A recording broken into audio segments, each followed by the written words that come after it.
Nah, ini kejadiannya sekitar tahun 2016. Ada seorang cewek namanya Lydia. Umurnya 20 tahun, dia itu masih kuliah lah. Dan tinggal di Tanjung Barat, Jakarta Selatan. Oke. Nah, Lydia ini anak ketiga dari 3 bersaudara. Kakak-kakaknya tuh 2 orang, itu udah pada nggak tinggal di rumahnya. Nah, keluarganya Lydia ini keluarga yang bisa dibilang tajir banget, benar-benar tajir. Tipe keluarga yang rumahnya tuh gede, 2 lantai.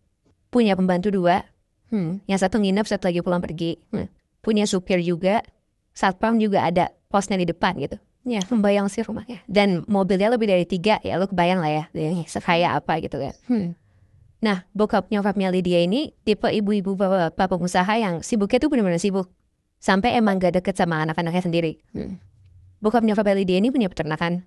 Kayak ternak ayam, kambing, sapi. Ya mereka punya beberapa peternakan lah di Jawa gitu.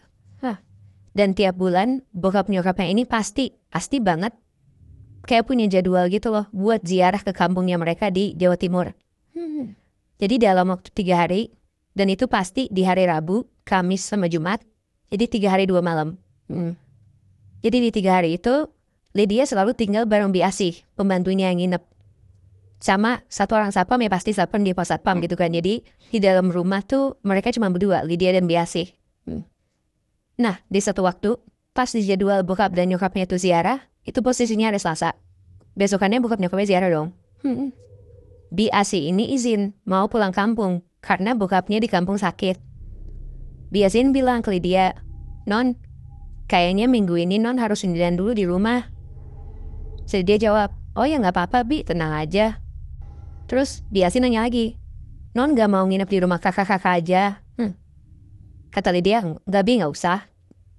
Nah, sorenya, di sore Selasa itu, Lydia dengar waktu Bi Asih ini lagi izin ke nyokapnya tuh bilang gini, "Terus kalau gak ada Bi Asih, yang siapin persembahan siapa?" Apa tuh? Persembahan buat apa tuh? Nah, itu nanti gue ceritain, Nat. Jadi, habis itu Bi Asih jawab, "Semua udah saya siapin kok Bu, udah aman." Akhirnya di Rabu pagi, nyokapnya nanya ke Lydia, "Kamu gak mau nginep di rumah kakakmu aja?" Lydia bilang, "Gak usah, di rumah aja banyak tugas." Sorenya, sebelum berangkat kampung, Bi Asih ini bilang lagi ke Lydia, "Non, kalau ada suara apa-apa, jangan ke ruangan belakang ya." Lydia bilang, "Ya, saya udah diwanti-wanti kok sama mama sama papa dari dulu. Kakak juga udah bilang." Nah, jadi di rumahnya Lydia itu, di bagian belakang, itu ada ruangan yang Lydia tuh gak pernah masuk. Lydia gak pernah tahu di ruangan itu ada apa, tapi Lydia gak pernah ambil pusing. Karena emang gak pernah ada kejadian macam-macam di rumahnya dia. Jadi ya udah dia biasa aja lah. Yang gak tahu cuman Lydia doang juga. Bisa dibilang gitu, Moy.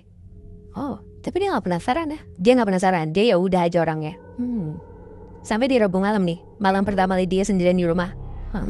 Itu sekitar jam 10-an malam, Lydia lagi ngerjain tugas di kamarnya. Tiba-tiba dia dengar ada suara. Lydia keluar kamar. Dia ngeliat di rumahnya gak ada siapa-siapa karena emang ya sebagaimana mestinya dia sendiri kan di rumah. Dia masuk kamar lagi, dan gak lama dia datang lagi. Lydia dia buka tuh jendela kamar dia. Terus dia teriak ke pos satpam, "Pak, manggil saya." Dari pos satpam bilang, "Hah, enggak Non." Udah tuh, dia masuk ke kamar. Sampai sekitar tengah malam, Lydia mau ke kamar mandi. Itu posisinya kamar dia tuh di lantai 2. Di ujung kanan, sebelahnya kamar dia tuh kamar mandi. Terus di ujung kiri itu tangga ke bawah. Nah, ruangan yang gak boleh dimasukin itu di seberang tangga persis. Kebayang gak? Oh, tapi tetap di lantai 2. Enggak, ruangan yang gak boleh dimasukin itu di bawah. Di bawah tangga. Oh, gitu. Udah tuh, dia keluar kamar, dia ke kamar mandi sebelah. Selesai buang air, dia keluar kan. Pas dia keluar kamar mandi, dia ngeliat di ujung kiri tangga itu ada pocong. Dan gak cuma satu, ada 2. Ya, dan pocong yang ini tuh gak utuh. Ada yang kain kafan yang gak sampai kepala. Yang satu lagi, pocongnya tuh kepalanya tinggal tengkorak doang. Terus kainnya tuh sobek-sobek, kain kafannya.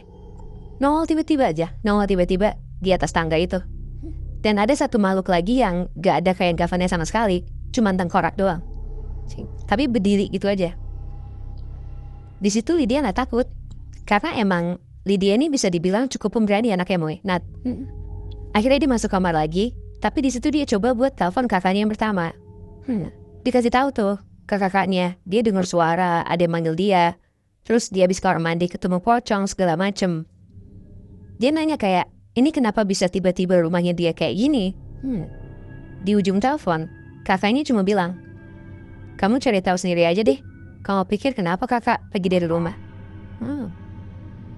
Akhirnya setelah itu dia telepon lagi kakaknya yang kedua. Dia ceritain lagi tuh apa yang dia alamin. Nah, kakaknya yang kedua ini bilang, kalau kamu mau tahu, silakan cari tahu. Semuanya ada di ruangan belakang. Tapi kalau kamu gak yakin, ya udah kamu di kamar aja.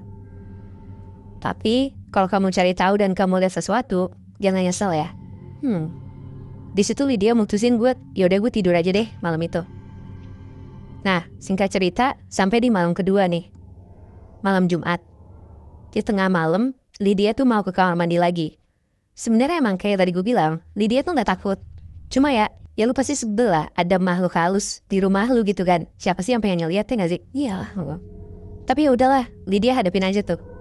Dia ke kamar mandi, dia pipis. Setelah dia pipis, dengan kondisi Lydia ini udah siap mau lihat makhluk apa di ujung tangga, ya udah deh gitu. Pas dia keluar kamar mandi, di ujung tangga itu nggak ada apa-apa.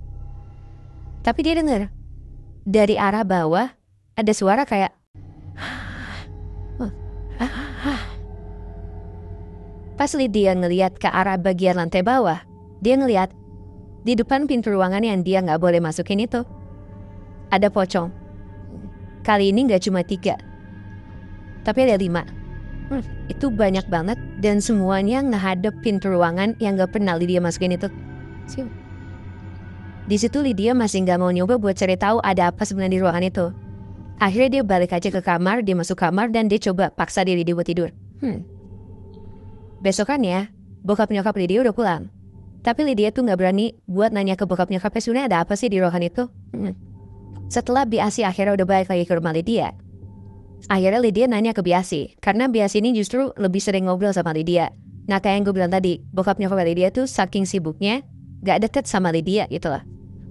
Dia ngerasa dia lebih deket lah sama si Biasi ini. Dan dia nanya, sebenarnya ada apa sih di ruangan itu? Biasi jawab, Bibi gak berani kasih tahu apa-apa non.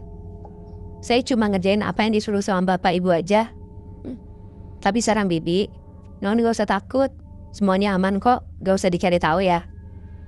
Di situ dia cuma jawab, oh ya udah, iya Bi, mau tahu aja kok. Tapi dalam hati Lydia mikir, oh emang gue harus cari tahu sendiri nih apa yang ada di ruangan itu. Akhirnya singkat cerita, Lydia nyuri kunci Biasi dan ngeduplikat kunci ruangan itu. Dia telepon kakaknya yang kedua, biar pas bokap nyokapnya ziarah nanti di bulan depan, di jadwal ziarah itu Biasi disuruh ke rumah kakaknya buat bantu urus anaknya yang masih kecil. Jadi kayak kong kali kong gitu loh sama kakaknya. Ya udahlah kakaknya mengiyakan gitu kan, karena ya Lydia mau tahu ada apa sih di situ. Sampailah tuh di waktu jadwal bokap nyokapnya Lydia ziarah. Biasi ini izin ke tempat kakaknya Lydia. Di hari Kamis siang, Lydia coba masuk ke ruangan yang gak pernah dia masukin itu sebelumnya. Dan pas dia masuk ke ruangan itu, ruangannya tuh kayak, kebayang aja lo kalau ada ruangan itu kayak wardrobe, yang tiap sisinya tuh lemari semua, isinya baju-baju gitu. Nah tapi yang digantung tuh bukan baju, kain kafan. Itu tuh penuh kain kafan yang pada kotor, lusuh, yang kayak ada warna-warna tanahnya gitu. Ada yang udah robek-robek, ada yang udah kotor, rusak. Itu bener-bener banyak banget, penuh seisi ruangan. Dan di tengah ruangan itu ada meja. Di atas meja itu ada satu bungkusan kain kafan yang isinya tuh jantung ayam, jantung sapi, sama jantung kambing. Itu buat apa? Nah, di situ lu tahu kan, Nat? Emang bokap nyokapnya tuh pesugihan gitu loh. Kayak bikin persembahan buat, kan tadi gue bilang bokap nyokapnya tuh punya peternakan kan. Jadi kayak itu persembahan buat bisnisnya mereka gitu loh. Dan semenjak kejadian itu, Lydia udah gak mau lagi tinggal di rumah dia. Bukannya dia takut, tapi ya gimana sih? Lu ngerasa gimana ya kalau misalnya ada kayak gitu loh? Dan semenjak kejadian itu, Lydia udah nggak mau lagi tinggal di rumah dia. Bukannya dia takut, tapi ya gimana sih? Lu ngerasa gimana ya kalau misalnya ada makhluk halus di rumah lu gitu? Ya. Akhirnya semenjak itu Lydia tinggal sama kakaknya yang kedua. Berarti kakak pertama dan kakak kedua udah tahu ya? Udah tahu Moy, tapi juga tetap nggak ngasih tahu ke adanya kalau misalnya mereka tahu sesuatu kayak gitu ya? Iya benar, karena emang gimana ya Moy ya? Mereka juga mungkin udah segitu gak maunya tinggal sama bokap nyokapnya, tapi di sisi lain kakak-kakaknya tuh gak mau ngasih tahu di dia secara langsung, biar dia tahu sendiri aja. Mungkin juga kakak-kakaknya juga udah pernah ngelakuin apa yang dia lakuin, ngelihat langsung di ruangan tuh ada apa gitu loh. Iya benar. Berarti persembahan mau papanya ini tuh nyambung gak sih sama ziarah mereka tiap minggu? Betul. Jadi tiap bokap nyokapnya ziarah ini, ternyata di malam Jumat itu, mereka ya bukan dalam tanda kutip sih, emang gali kuburan orang. Serius, buat ngambil persembahan itu, Nat. Make sense lagi? Iya. Gue tapi tiba-tiba kepikiran, Beh. Selama dia tinggal di rumah itu, gak pernah liat pocong itu kan? Gak pernah. Nah, tapi kenapa pas dia sendirian dia baru ngeliat si pocong itu? Nah, ternyata di malam pas Biasi itu balik ke kampungnya, itu ternyata ada persembahan yang gak lengkap dari Biasi. Makanya makhluk-makhluk ini nunjukin wujudnya mereka keluar ruangan itu.